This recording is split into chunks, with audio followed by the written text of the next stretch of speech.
नमस्कार,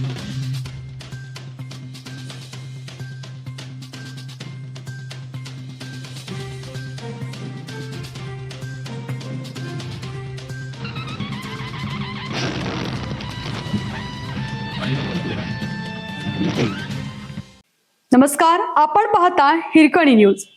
हिरकणी न्यूज प्रत्येक क्षण ताज्या घडामोडी आणि महत्त्वाच्या प्रत्येक बातमीसाठी नेहमी तत्पर.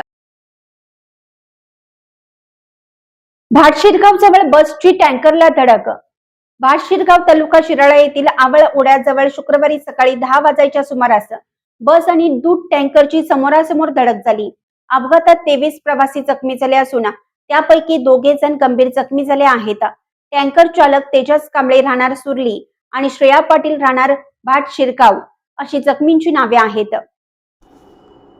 मिळालेल्या माहितीनुसार बस क्रमांक MH11 BL 9311 ही कांदे गावातून शिराळ्याच्या दिशेने येत होती, तर दूध टँकर क्रमांक MH10 DT 8900 शिराळ्याहून भाटशिरगावकडे चालला होता.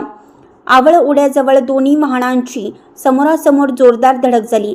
अपघाताची माहिती मिळताच स्थानिक नागरिकांनी घटनास्थळी धाव घेऊन STतील जखमींना बाहेर काढलं व शिराळा उपजिल्हा रुग्णालयात दाखल केले. जखमींमध्ये अनुष्का जगताप, श्रेया पाटील, निकिता गुरव, जान्हवी गुरव, अक्षता सांगरुळे, रसिका देसाई, आयुष अस्वले सर्व राहणार भाटशिरगाव, तनुजा चिंचोले, ऐश्वर्या पाटील, लक्ष्मी सावंत, मालू गोसावे, मंगल निंबाळकर, सायली पाटील, साक्षी देसाई, गायत्री सपाटे, ज्योती साठे सर्व राहणार कांते, आदित्य साळुंखे, सानिका लोखंडे, आराध्या पाटील सर्व राहणार चिखली, ST चालक अरविंद लुगडे आणि टँकर चालक तेजस कांबळे यांचा समावेश आहे.